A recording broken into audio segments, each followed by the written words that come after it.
Hey everybody, it's your girl Bondy Blue, and I want you to check out Bondy's Boutique and get some of my merch, y'all. I've added some new things like my mermaid cups and the mermaid tees, and also the Shake Them Tits mugs. All right, you asked for it and you got it. Check out Bondy's merch at Bondy's Boutique. Hey everybody, what's up? It's your girl Bondy Blue, and I am back for another The Bondy Blue Show, you guys. All right, so I was able to compile some notes. Give y'all a little ASMR right quick.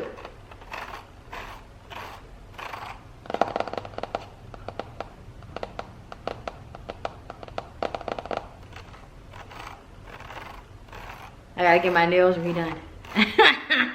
So look, I'm reading some of the stuff on Instagram because I posted on Instagram asking people, follow me on Instagram and Twitter at Bondy Blue. But I was asking people what their triggers were so I would know what to do in videos for the people who already follow me. But I've already, started the page. I just have to do the first video. I did like a test last night, and it's just so weird doing something different that's not like the stream of consciousness that comes when I have something to say about something. So I can't wait to do it. I'm probably gonna wait until maybe I can do it tonight. We're supposed to be going to the show, so maybe I might do it tonight when we come back from the movies, seeing John Wick 3. But I want it to be dark and quiet, and usually that takes place late at night. But anyway, you guys, I want to go ahead and get into what I got for y'all. First of all, let's start with Blac Chyna, okay? Let's start with Angela White. Okay, I think White is her last name. Okay, so Blac Chyna was on the Wendy Williams show this week, and just this morning she was on the Breakfast Club. Okay, Breakfast Club, good morning. And I watched both of them.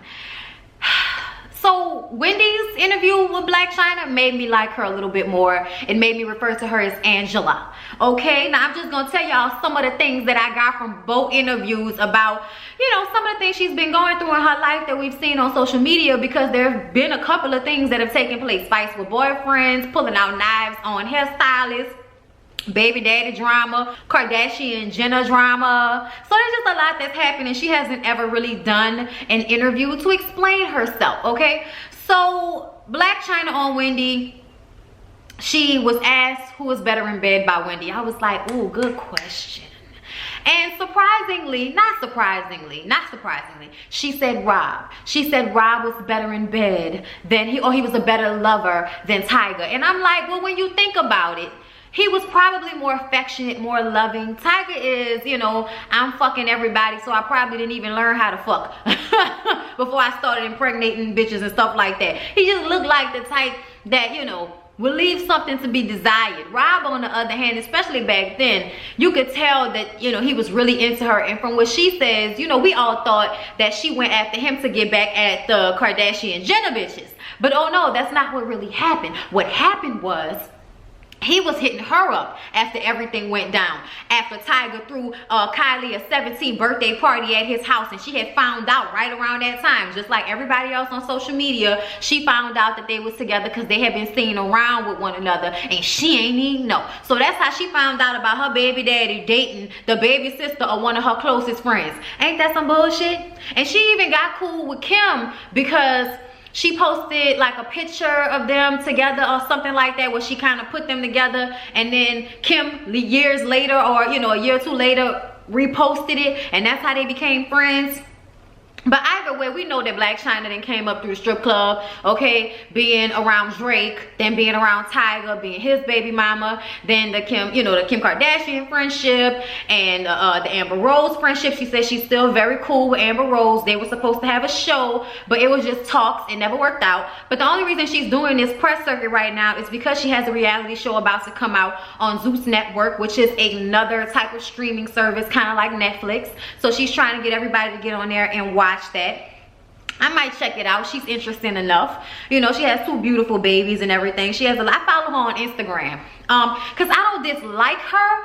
It's just there's always shit with her. And sometimes I get exhausted with the representation of, let me sell my body, let me plump myself full of poisons. Like I just get tired of that picture, because that's all we see sometimes on Instagram is these fake booty, you know what I'm saying, fucking every rapper that you know what I'm saying. Not to say that she does that, but it's the imagery of it all, and sometimes you can get tired of that. All right, then it was the bleaching cream shit. I was so upset about that. And then she comes out and says it wasn't about bleaching skin and they was already trying to put my face on it.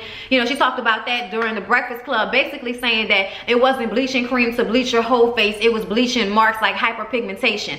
And most of the time when black people use bleaching cream, it is to get rid of marks they've gotten from liver splashes or marks they've gotten from acne. But the advertisement gave you the feeling that y'all were bleaching skin. Okay, and because it was being sold in Africa, I believe, where people bleach their skin and it's like a normal thing to do, kind of like it is in the islands and in Asian countries. Yeah, I feel like you thought about your answer to that question at this time. They asked her, does she regret getting her boobs and her butt done? She talked about that on Wendy as well. She's gotten her boobs done 4 times and she got some of that shit sucked out of her ass. But when she stood up on the Breakfast Club at the end, when her and Charlamagne arm wrestled, that bitch looked strong though. That bitch looked strong. That ass, I was like, oh girl, I know you can't get all of that shit out your ass, but I really, she don't regret it, but I regret it for her. I wouldn't be here, girl. You would still be here had you not done that to your ass. You was still a popping stripper. I mean, I guess she was before she got the ass shots. I feel like she was back when she was wearing bad makeup and that bang and the dimples with the piercings in them that actually helped her form dimples. Look at her, okay, giving us the tea on how these bitches get dimples. Y'all know she had this altercation with the hairstylist earlier this week where it was said that she pulled the knife on the hairstylist and didn't want to pay the girl. She says it's all lies, but there's some legalities hooked up in that situation, but she said she didn't pull a knife on anybody. She said the girl has had things happen to her before. I think I heard that correctly, and maybe she overreacted to the situation. I could be wrong, y'all, because I was in the shower when I was listening to the first half, and you can only hear so much because bitch be whispering and shit. Bitch, breathe into the mic, all right? We talked about that tape of her coming out when she was sucking that little boy dick or something like that, and she's not suing him. But isn't she still suing Rob for the same shit? I was confused about that. Okay, I was really confused. Like, so didn't you sue Rob for putting out a video of you that you sent to him or some shit like that? I'm not sure of all of the things that have happened with Blac Chyna because it's so much. It was, for a while, it seemed like something was happening with her every week. So excuse me if I'm not about to go back into the brain trust and figure out all the specifics of the shit that's going on in Blac Chyna's life, because I can give a fuck really. But the interviews were entertaining enough. Charlamagne is aggravating as a shit. I didn't think he was being disrespectful like that. He kept calling her a player and all of this type of shit. But she hung with the punches and laughed him off and ignored him and shit like that. They talked about her mom. Y'all know Tokyo Tony and her craziness. And she says her mom is not a celebrity, which is why her mom can't handle people coming at her. I'm like, you can keep saying that, but we gonna ignore the fact that your mama act like she on drugs? Like, you know what I'm saying? Like, I guess, but she wants to work everything out with her mom, and that's her mom, so, you know, more power to her. She's hoping that the reality show will bring them closer, and I'm sure it will, because Tokyo Tony seems like somebody that likes attention. Okay, so yeah, I'm sure it'll work itself out one way or another. At least I hope it does. People need their mamas, you know what I mean? Like, I would hate to not have a relationship with my mom and then she passes away and I'm missing all of the time that I could have had. So I think she should definitely try to work it out if she can, but Lord, that mama, y'all. And y'all remember, like maybe 2 or 3 weeks ago, it was said that she was going to Harvard, and then Harvard came out and said they don't have anybody named Angela White in their you know, records. She said that wasn't nobody lying. She's still going through the process, and she's trying to go to a business school online that is an extension of Harvard. So not actually Harvard. I've seen so many stories, people saying that, oh, they came out and said it was a lie, they lying. Look, all I know is, bitch, if you won't go to school, good for you. But how is it that you put out an acceptance letter to Harvard and then we come out and find out that it's not an acceptance letter and now you're saying you're still going through it? I feel like she thought about her answers to all of the things that she wanted to talk about and she knew that they would ask her. But she's getting tired of being asked about the Kardashian Jenner shit. And I can understand that shit happened a long time. But like Envy and them said, you have never done an interview with any of us for us to ask you about the shit. So we can only speculate on what we think is going on based off of what we see from Lisa Bloom in social media. She also said that Lisa Bloom lied. Like, that bitch didn't fire me, I fired that bitch, okay? Because she with the shits.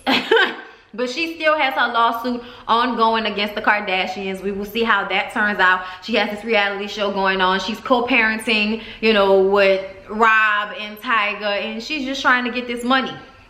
Like everybody else, trying to get to this money. And I can't be mad at it at all, okay? So that's what's going on with Blac Chyna. Also, Wendy and Chyna hanging out and going to the club with one another, I thought was super cute. I'm happy for Wendy, that Wendy is going through a whole phase, you know, not saying that she's actually sleeping with anybody, but you know, going on dates, having a good time, being out and about, going party. Like, girl, have a good time. We all need our whole phases. Go out there and live, you know what I mean? So seeing them together was cute. I thought it was cute. and I was glad that they enjoyed each other's company, because the interview really changed how I felt about her. Because I was like, oh Lord, what this bitch talking about? There's always something with her. It's just always something. But this was very refreshing. And I was like, okay, Angela, girl, go ahead. Girl, do your thing. Girl, go ahead. All right?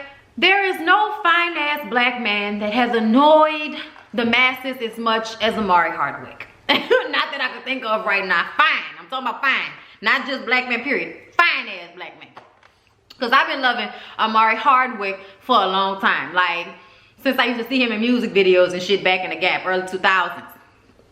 Ever since Next Day L. Gooch! You know what I'm saying? I loved him. Anyway, so he went on Hot 97 and did an interview. Y'all know the new season and final season of Power is coming up. I'm excited. I will be reviewing. And they asked him about the infamous Beyonce hug and kiss on his cheek that lasted too long. And Tori Norton did an interview on The Breakfast Club, and she even said that she felt like they were doing too much and that it was, you know, it was not a big deal. She was standing right there. It was not everything that everybody thought it was, which is exactly what I said during my episode of the Bondy Blue Show when I talked about it. And I thought that everybody was making a bigger deal out of it than the actual people involved. I'm sure Beyonce and Jay-Z could give a fuck. They was not thinking about it the way everybody else was. Talking about, you know, because everybody was saying Beyonce felt uncomfortable. Omari replies and says that he's friends with Jay-Z and that he spoke to Jay-Z. If he had not spoken to Beyonce, it would have seemed like disrespect. So he spoke to her. And he also said that they are friends, okay? He is friends with them. He said this is the same woman talking about Beyonce that called him at 1 a.m. to invite him to a surprise party she was throwing for Jay. You have to come, da-da-da. You know, you have to come. I can't do it, y'all. I can't do my Beyonce real deep Texas. I can't do it right now because I haven't heard it recently. But anyway, just saying that they're friends and they have a relationship with one another to where she feels comfortable enough to call him at 1 a.m. So why is everybody overreacting to the hug and the kiss? Okay? And I just feel the same way. I feel the same way. It was the same thing I said before, is that I feel like everyone was kind of overreacting to the situation. Some people don't like Omari because of the way he would act with his fans. Some people don't like him because he's married to a white woman. You know, there are a whole bunch of reasons for people to dislike Omari Hardwick, and they just attach that onto, you know, the Beehive, and it's like, whoa. But at the end of the day, I could leave him, take him or leave him at this point, to be honest with you, because he does kind of, come off like an asshole in some ways. But I still think he's a great actor. I still think he's fine as hell. And I would still be like starstruck if I saw him in person. So it's whatever. Just like anybody else that is a fan of Power or anything else he's been involved in. I just think everybody needs to calm the fuck down as it pertains to Beyonce. I think if Omari Hardwick had done something disrespectful, Julius would have choked his ass up. Point blank to the period, okay? Because we know Beyonce will probably never speak on it, it was nice for him to finally speak on it and give us his point of view on the whole situation, and to find out that they have a relationship in which she can call him at 1 a.m. in the morning. Cute. Moving along. Y'all, I sent a special shout out to Mr. Steal Your Girl, because Mr. Steal Your Girl got your girl pregnant. Y'all, we don't know, okay? It is a fucking mystery who Trey Songz got pregnant, but Trey Songz announced. First he teased, then he announced his new baby boy, Noah. Beautiful little boy, okay? We never thought that Trey Songz' whole ass would have a baby. I mean, he just recently broke up with the Lori Harvey girl, right? I mean, but Lori Harvey is dating, okay? So we can't expect that it was something, that serious. Either way, it's obvious that whoever he was dating, whoever he got pregnant, he was dating them and Lori Harvey at the same damn time. Like, right? Like, I can assume that because I feel like they broke up within the last 9 months. So, yeah. But congratulations to Mr. Impregnate Your Girl. Steve Harvey and Lee Daniels, all right? Both nemesis to Monique have both gotten their shows canceled. Honestly, I never watched Star, and I feel bad that it did get canceled because of all the people who were doing such good work on the show, from what I understand, and because people were actually into the show and upset that it got canceled. Some people, not most, okay? But y'all know it came in right after Empire. Now, the thing that fucked my head up is, how did Star get canceled but not Empire, when Empire is the show with all of the bullshit? Now, we know that Empire is only gonna come back for one more season so that they can get syndicated. So they'll only be back for season 6, and then it'll all be over. I've been hearing and reading that Jussie Smollett will not be involved. He has really caused a drop in the viewership when their viewership was already dropping. To me, their viewership has been dropping since season 3. Right around season 3, shit started to be like, you know, and I fell off. And I know a lot of other people fell off. But Ashley still, you know, reviews both shows. Well, not anymore since Star is over, but I believe they left everybody on a cliffhanger in Star. Like, everybody got shot up and killed. So that's just fucked up that they would not come back just to at least give them a shorter season or something, but just to have, you know, closure with the show. I can't stand when motherfuckers cancel a show and y'all leave us on a cliffhanger. That shit be driving me insane. Well, everyone thought though that because these 2 shows were announced to have been canceled, that Monique was probably somewhere clicking her heels in happiness. Fuck boys. Okay? She, you know, she actually came out and said that she does not wish her brothers any harm, okay? She does not wish for their downfall, even though they might have had their issues. She does not rejoice in anybody's downfall, okay? And that's what Monique basically had to say about the shit. I just couldn't read all of it because y'all know sometimes Monique and her old man can go on and on and on and on. But basically what I derived from it was, bitch ain't got time to be worrying about Steve Harvey losing shows, or ain't got time to be worrying about Lee Daniels losing shows. Now, from what I understand, Steve's show got canceled partly because of the way he fucked over the people that was at the Steve Harvey show in Chicago. I didn't read this anywhere, but I was watching Rock's video yesterday, and she talked about how Steve Harvey had really fucked over the people who were working with him, his production crew. Y'all remember when all those rumors were going out, when he sent out an email telling them not to come up to him in the hallways and not to talk to him? Well, apparently people were low-key finding out that they were going to be without a job in a short while, and they wanted to talk to him about it. So he, like, low-key signed with somebody else and moved to another show and moved to another state and fucked over the people he had working on the Chicago show. Well, now everything that he did to them is happening back to him. I just read that Melissa McCartney is taking over his part of that kids show he was doing. So that's one thing. He lost that show. And then his own show, Steve, where he's being replaced by Kelly Clarkson to have her own show. And I still don't understand why anybody thought that was a good decision. But something tells me that Steve losing his shit is catchback for whatever he's been doing to people, because they say how flawed he is in his business practices. And this is just a prime example of what happened in Chicago. Y'all, Steve is just disappointing to me. I grew up loving the Steve Harvey show. He's one of my favorite comedians when I was coming up, as far as television show, Kings of Comedy, all of that. I love Steve Harvey. So to then see him get all this opportunity and prosper in the way he has, fuck over his ex-wife, okay, let the new one Marjorie spend up all the fucking money. That's why he working his ass off with all these different shows all across the states and shit. And then you fuck over people, you treat people bad, and then it comes back on you, and then you want to tell us that we shouldn't be sleeping 8 hours a day. Jump off a cliff. Okay, I'm just so disappointed in the person that Steve Harvey has turned out to be. Now, I still love him on Family Feud, and I'm glad that he continues to keep that show. I don't have to like you personally in order to enjoy your comedy or enjoy your personality on a show that suits you. And I think that nobody should ever let him leave Family Feud, all right? For as long as he can do it and be into it and know what's going on, y'all leave Steve Harvey's ass on Family Feud, because that shit is hilarious. Okay, the way he responds to people and some of their questions and answers and stuff like that, hilarity. Okay, but yeah, y'all, good night to Steve, Star, and Empire. All right, y'all, so let's get into K.Michelle versus Thaddeus Matthews, the cussing pastor, and what went down at Regina's Soulful Kitchen. Your kids don't need you, and your boyfriend, I know your boyfriend, your real boyfriend.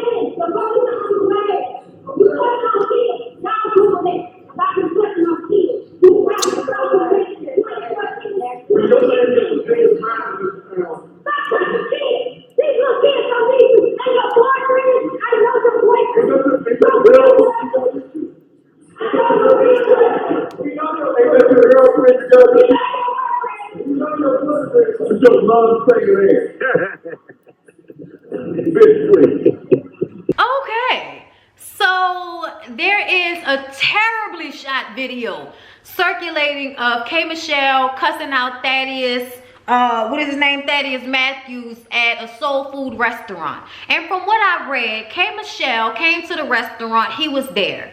She feels like he's been stalking her because apparently he told some city council people or told somebody about her being evicted from a place for painting and some just bullshit that don't nobody care about. But somehow he ran and told that about that situation, and she was upset about it. She feels like he's stalking her. She wanted him to leave the restaurant, and he called her all kind of bitches and hoes and ghost face and all of this type of shit, talking about how pale her makeup is. Yeah, K.Michelle has been definitely whitewashing herself, and I wish she would stop. The nose job, you know, the overly blonde hair, the lighter makeup, it's just disappointing and it annoys the fuck out of me. Just when you think people have pride in being black, they do all of this stuff to themselves that makes them look more Caucasian, and it just disappoints.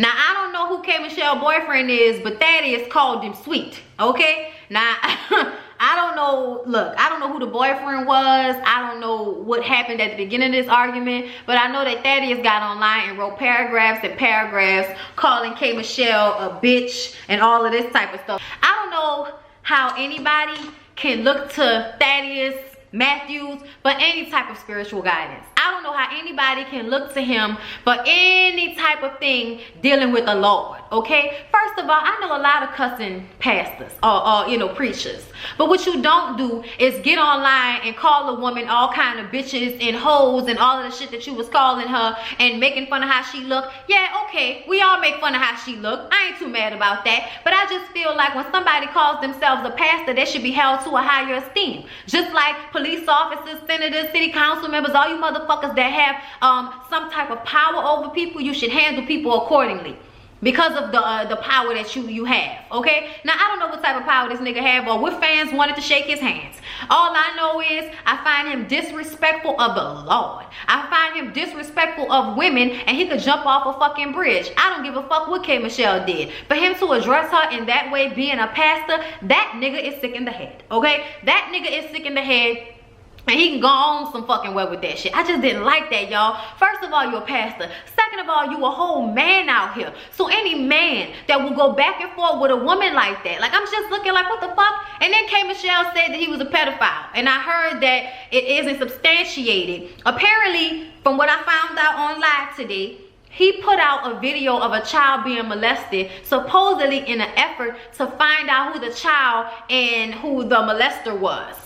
If he did that, because I didn't see it, I don't follow the man, I don't know much about him, that's fucked up too. I don't care if you were doing it to try to find whoever it was. What you don't do is put some shit like that out. You have no idea the detriment that can happen to the child. It does not need to be released to social media. Maybe you should have took it to the fucking police. So something makes me feel like you the type of nigga that just wants attention. That's probably why you a pastor, because you like attention. You like to feel like you being praised and all of that. But something really turned me off, y'all. And K.Michelle crazy as hell. I don't know, we talked about how she was on the stage in Memphis talking about how she sing country better than any of you white motherfuckers and going off on stage. And I'm like, bitch, why you talking? Just sing. Prove your point with your vocals instead of getting up here talking all of this shit like a crazy person. I don't know what K.Michelle is going through, but this just added, you know, on to the long line of erratic shit that she's done that's making me look at her like, bitch, you need to put them Percocets away. Okay, put the edibles down, bitch. I don't think I've ever said that to anybody before, but you need to calm down. I don't know what's going on with you. Yes, Thaddeus Matthews is obviously a fuck nigga masquerading as a man of God, but you got issues, baby. And I don't know who that man was, that's your old man, but the fact that that situation went down like that and all he had to say was, yeah, we know your boyfriend too. Like, I don't know what's going on there. I don't know what's happening here. I'm just praying for the best, and we're gonna just go ahead and move on. Y'all, Safari slams Peter. I gotta play the video for y'all. I'ma just play the video. Watch the video, and we're gonna come back. Stop picking on us. Leave us alone. Our firm, our right, our choice, our right. Animal abuser. I didn't do it. Leave us alone. Leave us alone. Leave us alone. Stop picking on us. Leave us alone. Our fur, our right. Our choice, our right. Animal abuser. I didn't do it. Go to China with that. This is America. Worry about these hundreds of black men being killed every day. Worry about that. Y'all don't worry about police brutality. You go. Fuck you, idiot. Go suck your mother. Run up under your blood clot, mother pussy. Go suck on the mama. You're not some blood clot, idiot. Run up under the mama. Shame up under your bumper clot, mama. You cannot tell me that killing animals for food is a lesser evil or any different from the same thing for this fur trade. It is nothing different. There's nothing different from torturing an animal or it just dying regular. That is dying. Go suck your mother. Bumper clot straight. Okay, look, y'all, I'm here for Safari. I'm here for Safari. Apparently Safari was at a PETA rally where it was both sides there. People that were for fur and people that were against fur. PETA, okay? And I love the fact that he screams to them, y'all care more about animals than y'all do about black people who are being killed and brutalized by police officers. I love that because I think, in fact, that is absolutely fucking true. There are so many people out there that care more about fucking animals than they do about people. They're not nearly as upset when a little 9-year-old boy gets killed by the police for having a toy gun. They're not mad about that. But they mad because you didn't went to the store that sells fur and bought it. We don't see y'all picketing outside the butcher shop. We don't see y'all picketing outside Walmart. We don't see y'all picketing outside the grocery store, Kroger's, H&B, whatever the fuck you go to. We don't see y'all out there. It's the same thing. I believe it's the same thing too. Now, some people believe that, it's different animals and the animals will go extinct. I do not believe taking fur from extinct animals. I don't believe in killing extinct animals for fun. I don't like any of that shit. I don't like people that have buku animal heads all over their house. I feel like, as human beings, I eat meat. That is what we eat. God said the animals and shit was put here for the nourishment of our bodies. Now, if you want to be vegetarian and vegan and all that, by all means. But that was not a possibility 400 years ago, to just be sitting up here eating vegetables and shit. So you're not about to now come into 2019 and tell me that I need to stop eating meat because now y'all are genetically processing vegetables and having more processed food, so I have other shit to eat. No, I'm still gonna eat my meat, thank you. So I can't be mad at somebody that wants to wear fur. I love fur. I don't have any real furs, but my mom always used to have her nice real fur. This is New Orleans, so whenever it do get cold, bitch will bring out her fur. But if I had no money, bitch, I'd buy me a nice fur. I'm sorry, y'all. Like, I'm not against it. I'm not against it. Like, they're killing animals for food. What's the difference? What's the difference between killing animals for food and killing animals for fur? It's not necessary anymore. Like I said, I don't own any real fur, but I'm not opposed to it. If that's what you want to do, go ahead. All right? Now, when Safari starts talking about how it's, it's important to African Americans and our culture and all of this, nah, get the fuck out of here with that. It's only a few of you motherfuckers that won't wear furs in the summertime, okay? No. I'm not here for that at all. And I do have my feelings about how animals are treated when they are, being grass fed and all that, how they handle the animals and bunch them all together and herd them, how they do the chickens and put hormones in them and all of that shit. Yeah, I don't like none of that. I'm for humane treatment, as humane as possible. But at the end of the day, like Safari said in his rant, y'all are still killing the animal at the end of the day. The animal is not now relieved because it's being killed for food instead of being killed for fur. Like, oh Lord, I thought they was killing me for my fur. Like, no. So I do understand what he's saying, and I do feel like some of these PETA people can be fucking obnoxious and just disgusting as fuck. You ain't got no fucking job somewhere, bitch. They roll up on people at bookstores. They roll up on people. They think they rolled up on Gucci Mane not too long ago, and Gucci Mane was just standing there with his hands in his pockets like, as long as don't nobody touch me. And they knew not to touch him either. They done it to so many people. They be at Barnes and Nobles, at a bookstore or something like that. And here come the fucking PETA people acting a fool. I think they did it to Kelly Rowland one time or something like that. And everybody with sense just look at him. But yeah, I was on Safari's side and I thought it was fucking hilarious. Bumper clock. Y'all, I swear to God, I wish Lil Mo would drop Carl Darden's ass.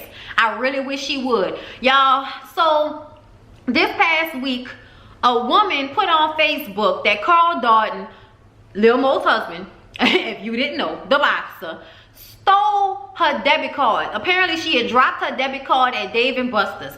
This nigga picked up her debit card, used it to buy like $150 worth of gameplay, you know, little card for his kids. And then when he found out that they was on to him because they looked at the security footage, he then offers one of his cards to her kids, okay? And then when she confronted him about it, he just hurried up and left, you know, grabbed his kids, left, didn't even pay for the food he had left. And the people who work at the Dave & Buster's say that that's Lil Mo husband. He always coming up in here with the kids, all right? Because you know they got 11 children. And I don't know if I believe this woman for a couple of reasons, okay? For one, why do you have to wait until he comes back to the Dave & Buster's to call the police? As soon as you supposedly looked at the videotapes of him picking your card up and using it, the police should have been called immediately. So that's one of the reasons why I don't believe you. Because like, what sense does that make to want to, you know, wait to confront somebody if they didn't stole your fucking debit card? Like, that don't even make sense to me. She didn't even say if he had given her the card back or nothing like that in a post that I read.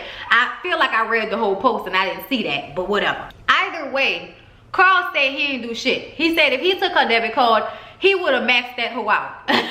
I said that is not the response we needed from you, Carl. That is not the response we needed at all, Carl. But y'all know I believe Carl done got hit in the head too many times, okay? Lil Mo just posted, you know, sis, bruh, like just exclamations, no real complete sentences to tell us anything at all. And nothing, no police report or nothing has happened since then. So I don't even know if the story is true. But it's just, I wish Lil Mo would move on like Maya, girl. Take your 11 children and go be on by yourself. I know you always need help with the kids, but you look like you got family, okay? Shit, Carl is just exhausting. If he did do that shit, that's exhausting as fuck to have to deal with a nigga that's that stupid, okay? Because you dumb if you're gonna do some shit like that. Y'all, let's give a special shout out and a thank you, Lord. Thank you, Lord. Thank you, Lord. Thank you, Lord, okay, to Greg Leeds because he has been found cancer free. And I'm so happy for him. I know Nene worked on our fucking nerves this last season, but I still, you know, would never wish cancer on anybody or anybody's husband or family member. That shit is terrible. I hope they're able to pull it together and find themselves again, find their love again in one another now that he's cancer free. But it's just, it's scary, y'all. It's scary to have to go through that within a family. And I hope that everything stays all right. Because y'all know how it'll leave and come back on your ass. And then when they do come back, sometimes they come back with a vengeance, bitch. So I'm praying that they continue to be healthy and together. Brooke and Marcus of Love and Hip Hop Hollywood, y'all. Now, it had been rumored a while back. Last year sometime, the Jasmine brand reported there was a rumor that Brooke was pregnant.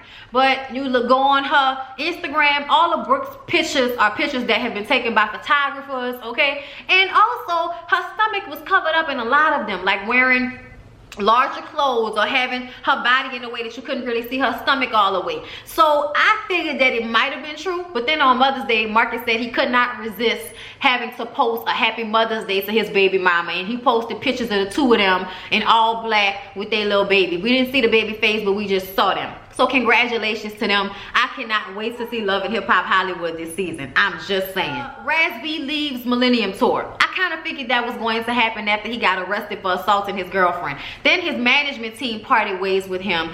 I'm just worried about his mental health. It seems as if him coming on this tour might not have been the best thing for him. But I'm sad that he's not going to continue the tour because we all like to see the group all together. We like to see everybody in a group together and doing their thing. They probably never going to do this shit again. So y'all better get y'all tickets and enjoy it while y'all can, because it'll never happen again. Also, I want to point out some things pertaining to Monday nights on VH1, okay?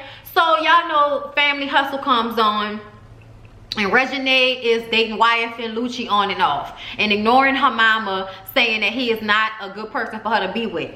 Well, apparently his SUV got shot up recently, okay? And I feel like that's the prime example why you shouldn't fuck with this little boy, because you never know what you can get caught up in just being in his presence, just being around him. So I felt like that was the perfect example of how she need to let that little nigga go, okay? Move on like Maya, girl, all right? He ain't for you. He ain't healthy for you, girl. Niggas like that fuck up your pH balance and all of that in your cooch, all right? So if his SUV getting shot up, you don't need to be around him. Because I would hate for you to get shot up or hurt because you was with him and somebody was looking for him or coming for him, okay? That shit need to be over. Do you hear me? It need to be over. And lastly, y'all, everybody that was talking about how there is no way that Scrappy and Erica could co-parent and be in the same place at the same damn time with E-Money if they don't have conversations with one another. Well, I want to prove you motherfuckers wrong. E-Money actually went to her 8th grade formal this week, and both Erica and Scrappy, and I believe the BAM, were all there in attendance. The only reason I think the BAM was there is because the baby was there. But she has her relationship with E-Money as well. But I just wanted to say, it's obvious that they could be around each other and support their child without having a relationship that's vocal. We can just text. Okay, even Blac Chyna, when she was on the Breakfast Club and she was talking about how she communicates with her baby daddies through text. They don't need to call how you doing and all of that. You picking the baby up? All right. Like, that's all that needs to happen. Everybody, there's no way. Look, when you have a better alternative, great. But some people can't co-parent like that. Some people need to be grateful that we are in the age of just text me and let me know when and where. Okay? That's still communication no matter what, nigga. All right, so yeah, y'all. When I saw that on the Jasmine brand, I was like, and they thought that they couldn't co-parent together with the text messages, but here they are. Okay, E-Money looks happy and bigger than a fucking 8th grader. God damn, these kids, I don't know what they eat. Look growner than me. But anyway, y'all, that's it, that's all. Please don't forget to like, comment, and subscribe to my channel if you have not already. Please don't forget to check down below in the description box for my Patreon, for my Cash App, and for my PayPal. Everybody knows I have a birthday coming up on the 26th of May. Happy birthday to all my Geminis, all my Tauruses out there. And yeah, support your girl, and I'll see y'all in the next one.